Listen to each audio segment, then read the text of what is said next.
नमस्कार दोस्तों, welcome to Sambhav education. This is Aryan Shukla. दोस्तों, जैसा कि आप सब जानते हैं, डेली उत्तर प्रदेश पीईटी की क्लासेस होती हैं। सो आज की क्लास में हम सामान्य जागरूकता के इम्पॉर्टेंट क्वेश्चन डिस्कस करेंगे। ये इम्पॉर्टेंट टॉपिक है क्योंकि यहाँ से पीईटी की परीक्षा में 10 नंबर के क्वेश्चन पूछे जाते हैं। क्लास को ध्यान से देखिएगा एंड क्लास के अंत में अपना स्कोर ज़रूर बताइए कि आपके कितने क्वेश्चन राइट निकले। जो क्वेश्चन समझ में ना आए उससे कॉपी में नोट डाउन कीजिएगा। सबसे पहले क्लास को लाइक करिए, अपने फ्रेंड ग्रुप सभी जगह शेयर कर दीजिएगा ताकि ज़्यादा से ज़्यादा लोग जुड़ सकें। और जो फ्रेंड इस चैनल पर नए हैं वो चैनल को सब्सक्राइब करेंगे, बेल आइकन को प्रेस कीजिए ताकि सभी नोटिफिकेशन आप तक पहुंच सकें। दोस्तों, आपको पीईटी की पूरी तैयारी इसी चैनल पर कराई जाएगी। उसके लिए चैनल को सब्सक्राइब कीजिए और डेली सभी क्लासेस को ज्वाइन कीजिएगा। चलिए शुरू करते हैं आज की क्लास। क्वेश्चन नंबर फर्स्ट के लिए आंसर करिए। क्वेश्चन है, निम्न में से कौन इनपुट डिवाइस नहीं है। ये 4 ऑप्शन दिए गए हैं। ऑप्शन इस प्रकार हैं। Option number 1 camera, option number B printer, option number C keyboard या ऑप्शन नंबर डी माउस। बताइएगा इनमें से कौन सा इनपुट डिवाइस नहीं है। सभी लोग आंसर दीजिए। बहुत अच्छे, गुड। पहले ऑप्शन को ध्यान से पढ़िए, उसके बाद ही आंसर दीजिएगा। इसका right answer option number B होगा, printer. Yes, option number B correct answer है। प्रिंटर एक इनपुट डिवाइस नहीं है, इसलिए option number B correct answer होगा। प्रिंटर एक आउटपुट डिवाइस है। बाकी आप लोग याद रखिएगा, कैमरा, कीबोर्ड, माउस ये सभी इनपुट डिवाइस हैं। जिसने भी क्वेश्चन नंबर फर्स्ट का ऑप्शन नंबर बी दिया है उनका राइट आंसर है। Very good. आगे बढ़ते हैं।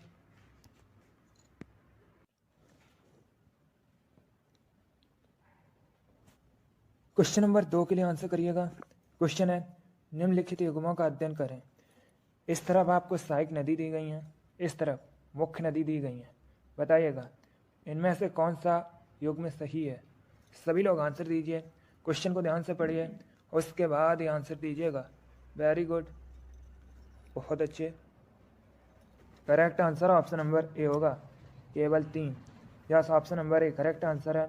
क्योंकि दोस्तों मानस ये ब्रह्मपुत्र की सहायक नदी है, तो option number A correct answer होगा। अब देखिएगा चंबल ये दोस्तों यमुना की सहायक नदी है और सोन ये गंगा की सहायक नदी है। बाकी मानस तो ब्रह्मपुत्र की सहायक नदी है, तो ऑप्शन नंबर ए आपका करेक्ट आंसर होगा। ऐसे भी क्वेश्चन पूछा जा सकता है कि चंबल किसकी सहायक नदी है, तो याद रखिएगा यमुना की, सोन गंगा की सहायक नदी है, मानस ब्रह्मपुत्र की सहायक नदी है। चलिए क्वेश्चन नंबर 2 का option number A correct answer होगा। आगे बढ़ते हैं।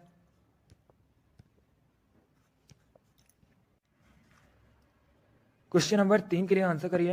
इंपॉर्टेंट क्वेश्चन है, आपके एग्जाम में पूछा हुआ क्वेश्चन है। क्वेश्चन है, मायोपिया क्या होता है।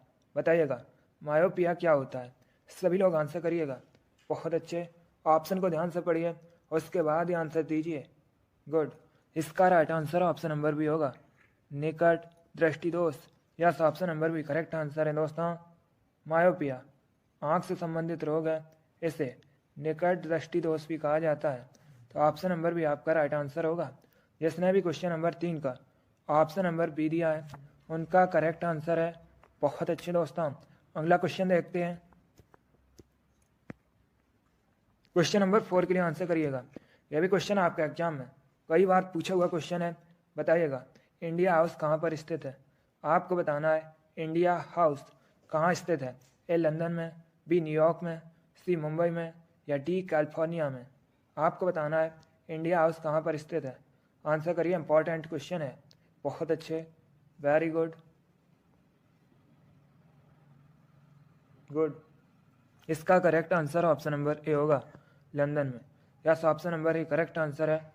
ब्रिटेन की राजधानी लंदन में इंडिया हाउस स्थित है, तो option number A correct answer होगा।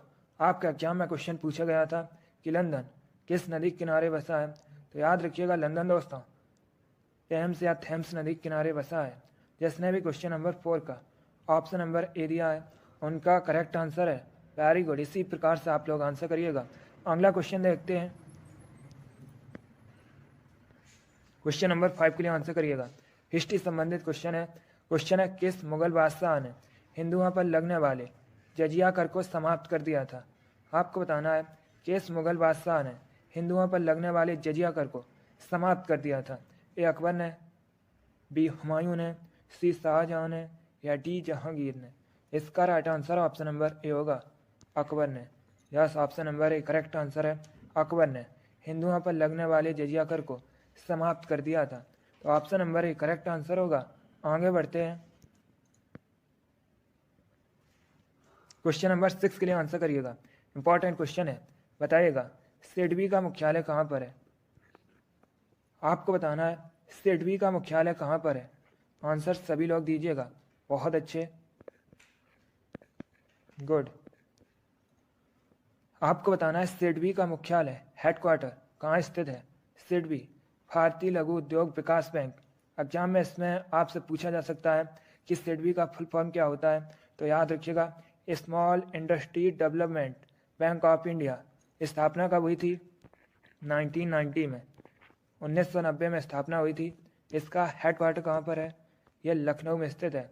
चलिए क्वेश्चन नंबर 6 का option number A correct answer होगा। सिडबी का मुख्यालय लखनऊ में स्थित है। सिडबी की स्थापना 1990 में हुई थी। आगे बढ़ते हैं, क्वेश्चन नंबर 7, यह भी हिस्ट्री संबंधित क्वेश्चन है, इंपॉर्टेंट क्वेश्चन है, एग्जाम में पूछा हुआ क्वेश्चन है। आपको बताना है भारतीय राष्ट्रीय कांग्रेस की प्रथम महिला अध्यक्ष कौन थी। बताइएगा भारतीय राष्ट्रीय कांग्रेस की प्रथम महिला अध्यक्ष कौन थी। ए एनी बेसेंट, बी विजय लक्ष्मी पंडित, सी सरोजिनी नायडू, या डी अरुणा आसफ अली। आपको बताना है भारतीय राष्ट्रीय कांग्रेस की पहली महिला अध्यक्ष कौन थी। तो इसका right answer option number A होगा, Annie Besant. Yes, option number A correct answer है दोस्तों, एनी बेसेंट भारतीय राष्ट्रीय कांग्रेस की पहली महिला अध्यक्ष थी। इन्होंने दोस्तों भारतीय राष्ट्रीय कांग्रेस के कोलकाता अधिवेशन की अध्यक्षता की थी। कब, 1917 में, 1917 में। अब आपसे एग्जाम में क्वेश्चन और पूछा जा सकता है कि भारतीय राष्ट्रीय कांग्रेस की पहली भारतीय महिला अध्यक्ष कौन थी। तो याद रखिएगा सरोजिनी नायडू भारतीय राष्ट्रीय कांग्रेस की पहली भारतीय महिला अध्यक्ष थी। दोनों अलग अलग क्वेश्चन है। चलिए क्वेश्चन नंबर 7 का option number A correct answer होगा। भारतीय राष्ट्रीय कांग्रेस की पहली महिला अध्यक्ष एनी बेसेंट थी। जिसने भी क्वेश्चन नंबर 7 का ऑप्शन नंबर ए दिया है उनका राइट आंसर है, वेरी गुड। आगे बढ़ते हैं, क्वेश्चन नंबर 8 के लिए आंसर करिएगा। इंपॉर्टेंट क्वेश्चन है, आपको बताना है राज्यसभा का सभापति कौन होता है। बताइएगा राज्यसभा का सभापति कौन होता है। ए राष्ट्रपति, बी प्राइम मिनिस्टर, सी उपराष्ट्रपति, या डी स्पीकर। आपको बताना है राज्यसभा का सभापति कौन होता है। जिसने भी क्लास को लाइक नहीं किया एक बार लाइक करिए, अपने फ्रेंड ग्रुप सभी जगह शेयर कर दीजिएगा ताकि ज़्यादा से ज़्यादा लोग जुड़ सकें। और जो फ्रेंड इस चैनल पर नए हैं वो चैनल को सब्सक्राइब करेंगे, वाल आइकन को प्रेस कीजिए ताकि सभी नोटिफिकेशन आप तक पहुंच सकें। इसका right answer option number C होगा, उपराष्ट्रपति। Yes, option number C correct answer है। राज्यसभा का सभापति उपराष्ट्रपति होता है। तो option number C correct answer होगा। वर्तमान में भारत के उपराष्ट्रपति जगदीप धनखड़ हैं। चलिए क्वेश्चन नंबर 8 का option number C correct answer होगा। आगे बढ़ते हैं, क्वेश्चन नंबर 9 के लिए आंसर करिए। अच्छा क्वेश्चन है, क्वेश्चन है कैल्शियम किसकी वृद्धि में सहायक है। यह 4 ऑप्शन दिए गए हैं। बताइएगा इनमें से किस में कैल्शियम सहायक है वृद्धि में। बताइएगा इनमें से किसकी वृद्धि में कैल्शियम सहायक है। Good, correct answer option number भी होगा, हड्डी की। यस, ऑप्शन नंबर भी करेक्ट आंसर होगा। आगे बढ़ते हैं, क्वेश्चन नंबर 10 के लिए आंसर करिए। इंपॉर्टेंट क्वेश्चन है, अच्छा क्वेश्चन है। अरब सागर में इनमें से कौन सी नदी गिरती है। यह 4 ऑप्शन दिए गए हैं। ए गोदावरी, बी कृष्णा, सी ताप्ती, या डी महानदी। बताइएगा कौन सी नदी इनमें से अरब सागर में गिरती है। अच्छा क्वेश्चन है, very good. Correct answer option number C होगा, Tapti. Yes, option number C correct answer है दोस्तों, ताप्ती नदी अरब सागर में गिरती है। तो option number C correct answer होगा। नर्मदा नदी यह भी अरब सागर में गिरती है। बाकी गोदावरी, कृष्णा, महानदी ये दोस्तों बंगाल की खाड़ी में जाकर मिलती हैं। चलिए क्वेश्चन नंबर 10 का option number C correct answer होगा, ताप्ती अरब सागर में जाकर मिलती है। आगे बढ़ते हैं, क्वेश्चन नंबर 11 के लिए आंसर करिए। बताइएगा शेर शाह की कब्र कहाँ पर है? आपको बताना है शेर शाह सूरी का मकबरा कहाँ स्थित है? ए आगरा में, बी लाहौर में, सी बदायूं में, या डी सासाराम में? बताइएगा शेर शाह सूरी का मकबरा यह कहाँ पर स्थित है? Good, correct answer option number D होगा, सासाराम में। Yes, option number D correct answer है। शेर शाह सूरी का मकबरा बिहार के सासाराम में स्थित है, तो option number D correct answer होगा। अगला क्वेश्चन देखते हैं। क्वेश्चन नंबर 12 के लिए आंसर करिए। यह भी इंपॉर्टेंट क्वेश्चन है। क्वेश्चन है निम्न में से किसके शासनकाल के दौरान ह्वेनसांग भारत की यात्रा पर आया था? बताइएगा किसके शासनकाल के दौरान ह्वेनसांग भारत की यात्रा पर आया था? ए कनिष्क, बी हर्षवर्धन, सी चंद्रगुप्त मौर्य, या डी समुद्रगुप्त? यह भी इंपॉर्टेंट क्वेश्चन है। ह्वेनसांग ये दोस्तों एक चीनी यात्री था। अब बताइएगा किसके शासनकाल में भारत आया था? Correct answer option number B होगा, हर्षवर्धन के। Yes, option number B correct answer है दोस्तों। 7वीं सदी के दौरान यह हर्षवर्धन के शासनकाल में भारत आया था, तो option number B correct answer होगा। ह्वेनसांग चीनी यात्री था। आगे बढ़ते हैं।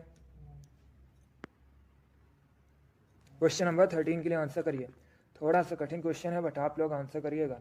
आपको बताना है व्हाइट पर्वत ये कहाँ पाए जाते हैं?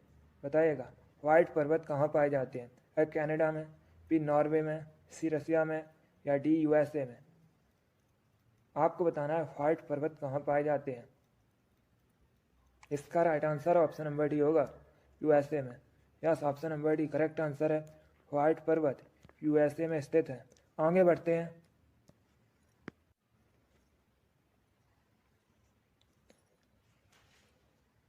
क्वेश्चन नंबर 14 के लिए आंसर करिए। अच्छा क्वेश्चन है। बताइएगा रडार यंत्र किस काम में आता है? आपको बताना है रडार किस काम में आता है। ऑप्शन को पढ़िए उसके बाद आंसर दीजिएगा। आपका एग्जाम में क्वेश्चन पूछा गया था कि रडार का फुल फॉर्म क्या होता है, तो याद रखिएगा रडार का फुल फॉर्म होता है रेडियो डिटेक्शन एंड रेंजिंग। अब बताइएगा यह किस काम में आता है? Right answer option number D होगा, जहाज़ों की गति, स्थिति व दिशा मापने के लिए। तो ऑप्शन नंबर डी आपका राइट आंसर होगा। आगे बढ़ते हैं। क्वेश्चन नंबर 15 के लिए आंसर करिए। बताइएगा विश्व में सबसे अधिक कॉफ़ी का उत्पादन किस देश में होता है? आपको बताना है विश्व में सबसे अधिक कॉफ़ी का उत्पादन किस देश में होता है? गुड, बताइएगा विश्व में अधिकतम कॉफ़ी उत्पादक देश है? Ethiopia, B Sri Lanka, C Bharat, या डी ब्राज़ील? इसका right answer option number D होगा, Brazil. Yes, option number D correct answer है। विश्व में सबसे अधिक कॉफ़ी का उत्पादन ब्राज़ील में होता है, इसलिए option number D correct answer होगा। अब अगर आपसे एग्जाम में पूछा जाए भारत के किस राज्य में सबसे अधिक कॉफ़ी का उत्पादन होता है, तो याद रखिएगा कर्नाटक में दोस्तों भारत में सबसे अधिक कॉफ़ी का उत्पादन होता है। और अगर आपसे पूछा जाए भारत में सबसे अधिक चाय का उत्पादन किस राज्य में होता है, तो याद रखिएगा असम में भारत में सबसे अधिक चाय का उत्पादन होता है।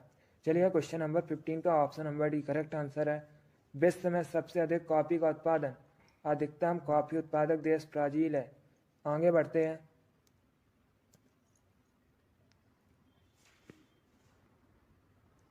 क्वेश्चन नंबर 16 के लिए आंसर करिएगा। ये क्वेश्चन आपका एग्जाम में पूछा हुआ क्वेश्चन है। क्वेश्चन है अकबर और हेमू के बीच पानीपत का द्वितीय युद्ध कब हुआ था? ऐसे भी क्वेश्चन पूछ लेते हैं कि पानीपत का द्वितीय युद्ध यह किन के बीच हुआ था, तो याद रखिएगा अकबर और हेमू के बीच। अब बताइएगा किस सन में हुआ था, कब हुआ था? करेक्ट आंसर ऑप्शन नंबर भी होगा 1556 में, 1556 में पानीपत का द्वितीय युद्ध हुआ था, तो ऑप्शन नंबर भी करेक्ट आंसर होगा। अगला क्वेश्चन देखते हैं।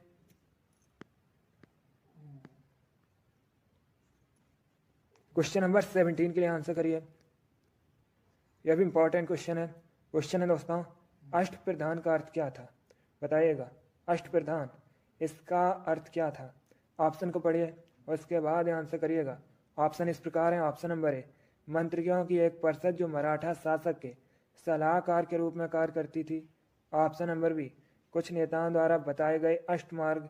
ऑप्शन नंबर सी एक तरह का कर, या ऑप्शन नंबर डी उपरोक्त में से कोई नहीं। अब बताइएगा अष्टप्रधान का अर्थ क्या था? इसका correct answer option number A होगा yes, option number A correct answer है दोस्तों अष्टप्रधान। मंत्रियों की एक परिषद थी जो मराठा साम्राज्य के सलाहकार के रूप में कार्य करती थी। तो ऑप्शन नंबर ए आपका राइट आंसर होगा। आगे बढ़ते हैं। क्वेश्चन नंबर 18 के लिए आंसर करिए। क्वेश्चन है, भारत में गरीबी हटाओ का नारा किस पंचवर्षीय योजना के अंतर्गत दिया गया था? यह भी इंपॉर्टेंट क्वेश्चन है, बताइएगा। गरीबी हटाओ का नारा भारत में किस पंचवर्षीय योजना के अंतर्गत दिया गया था? ए पहली, बी दूसरी, सी चौथी या डी पाँचवीं? इसका right answer option number D होगा, पाँचवीं। Yes, option number D correct answer है। भारत में गरीबी हटाओ का नारा पाँचवीं पंचवर्षीय योजना के अंतर्गत दिया गया था। तो option number D correct answer होगा। आगे बढ़ते हैं। क्वेश्चन नंबर 19 के लिए आंसर करिए। बताइएगा, राष्ट्रीय रासायनिक प्रयोगशाला कहाँ स्थित है? आपको बताना है राष्ट्रीय रासायनिक प्रयोगशाला यह कहाँ पर स्थित है? ए चंडीगढ़ में, बी भावनगर में, सी पुणे में या डी पणजी में? बताइएगा, राष्ट्रीय रासायनिक प्रयोगशाला कहाँ पर स्थित है? इसका right answer option number C होगा, पुणे में। Yes, option number C correct answer है। महाराष्ट्र के पुणे में राष्ट्रीय रासायनिक प्रयोगशाला स्थित है। तो ऑप्शन नंबर सी आपका राइट आंसर होगा। अगला क्वेश्चन देखते हैं।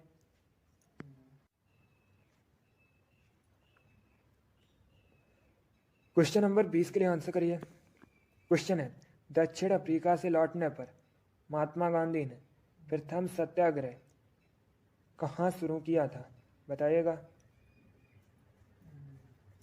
आपको बताना है दक्षिण अफ्रीका से लौटने के बाद महात्मा गांधी का प्रथम सत्याग्रह कौन सा था? Right answer option number C होगा, Champaran. Yes, option number C correct answer है दोस्तों। दक्षिण अफ्रीका से लौटने के बाद महात्मा गांधी का प्रथम सत्याग्रह चंपारण का था। तो option number C correct answer होगा। अब आपसे पूछा जा सकता है कि चंपारण का आंदोलन यह किस सन में हुआ था या किस वर्ष हुआ था? तो याद रखिएगा 1917 में, 1917 में हुआ था। चलिए, क्वेश्चन नंबर 20 का option number C correct answer होगा। आगे बढ़ते हैं। क्वेश्चन नंबर 21 के लिए आंसर करिए। क्वेश्चन है, महाराष्ट्र में जो एलोरा की गुफा है उसका निर्माण किसके शासनकाल में हुआ था? पहली बात तो आप लोग याद रखिएगा, एलोरा की गुफा महाराष्ट्र में है। अब बताइएगा, इनका निर्माण किसके शासनकाल में हुआ था? ए राष्ट्रकूट, बी पल्लव, सी पाल या डी चोल? सभी लोग आंसर करिएगा। बहुत अच्छे।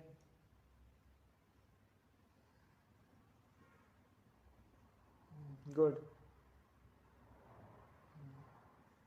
इसका राइट आंसर क्या होगा? Correct answer option number A होगा, Rashtrakuta. Yes, option number A correct answer है दोस्तों। महाराष्ट्र में एलोरा की गुफाओं का निर्माण राष्ट्रकूट के शासनकाल में हुआ था। तो option number A correct answer होगा। आगे बढ़ते हैं। क्वेश्चन नंबर 22 के लिए आंसर करिएगा। इजी क्वेश्चन है, यह क्वेश्चन है एग्जाम में पूछा हुआ क्वेश्चन है। बताइएगा, क्षेत्रफल की दृष्टि से भारत का सबसे बड़ा राज्य कौन सा है? आपको बताना है क्षेत्रफल की दृष्टि से भारत का सबसे बड़ा राज्य। ए उत्तर प्रदेश, बी बिहार, सी राजस्थान या डी महाराष्ट्र? आंसर करिएगा। अगर आपसे पूछा जाए भारत के किस राज्य में सबसे अधिक जनसंख्या है, तो याद रखिएगा उत्तर प्रदेश में। बताइएगा, क्षेत्रफल की दृष्टि से भारत का सबसे बड़ा राज्य कौन सा है? गुड। इसका right answer option number C होगा, Rajasthan. Yes, option number C correct answer है। क्षेत्रफल की दृष्टि से भारत का सबसे बड़ा राज्य राजस्थान है। तो option number C correct answer होगा। एग्जाम में क्वेश्चन पूछा जाता है कि भारत के किस राज्य में जनसंख्या घनत्व सबसे अधिक है, तो याद रखिएगा बिहार में दोस्तों। और क्षेत्रफल की दृष्टि से भारत का सबसे बड़ा राज्य कौन सा है? राजस्थान है। भारत में सबसे अधिक जनसंख्या कहाँ पर है? उत्तर प्रदेश में है। और क्षेत्रफल की दृष्टि से भारत का सबसे छोटा राज्य कौन सा है? तो याद रखिएगा गोवा। यह सभी इंपॉर्टेंट क्वेश्चन है। चलिए, क्वेश्चन नंबर 22 का option number C correct answer होगा। आगे बढ़ते हैं। क्वेश्चन नंबर 23 के आंसर करिएगा। क्वेश्चन है, भारत एवं पाकिस्तान का विभाजन किस योजना के तहत हुआ था? इसका right answer option number A होगा, माउंट बैटन योजना। Yes, option number A correct answer होगा। आगे बढ़ते हैं। अगला क्वेश्चन देखते हैं। क्वेश्चन नंबर 24 के लिए आंसर करिए। यह भी क्वेश्चन आपके एग्जाम में पूछा हुआ क्वेश्चन है। क्वेश्चन है तंबाकू में पाया जाने वाला रसायन इनमें से कौन सा है? बताइएगा, इनमें से कौन सा रसायन तंबाकू में पाया जाता है? बहुत अच्छे। इसका राइट आंसर ऑप्शन नंबर भी होगा निकोटीन। यस, ऑप्शन नंबर भी करेक्ट आंसर है निकोटीन। तंबाकू में पाया जाने वाला रसायन है, तो ऑप्शन नंबर भी करेक्ट आंसर होगा। आगे बढ़ते हैं। क्वेश्चन नंबर 25 के लिए आंसर करिए। क्वेश्चन है भारत में न्यायपालिका निम्न की देखरेख में कार्य करती हैं? ए प्रधानमंत्री की देखरेख में, बी राष्ट्रपति की देखरेख में, सी संसद की देखरेख में, या डी स्वतंत्र होती हैं? बताइएगा, भारत में न्यायपालिका किसकी देखरेख में कार्य करती हैं? इसका right answer option number D होगा स्वतंत्र। Yes, option number D correct answer है दोस्तों। भारत में न्यायपालिका स्वतंत्र कार्य करती हैं, तो ऑप्शन नंबर डी आपका राइट आंसर होगा। जिसने भी क्वेश्चन नंबर 25 का ऑप्शन नंबर डी दिया उनका राइट आंसर है। वेरी गुड, बहुत अच्छे दोस्तों, गुड। चलिए दोस्तों, आज की क्लास में हमने 25 जीके के इंपॉर्टेंट क्वेश्चन डिस्कस किए with extra fact. I hope आप सभी को यह क्वेश्चन समझ आए होंगे। सो क्लास को लाइक करिए, शेयर करिए। चैनल पर नए हैं तो चैनल को सब्सक्राइब कीजिए, बेल आइकन को प्रेस कीजिए ताकि सभी नोटिफिकेशन आप तक पहुंच सके। आप लोग अपना स्कोर जरूर बताइए कि आपके 25 में से कितना क्वेश्चन राइट निकले। चलिए, इसी के साथ मैं आपको मिलूंगा अगली क्लास में। Thank you guys, thank you for watching. God bless you all.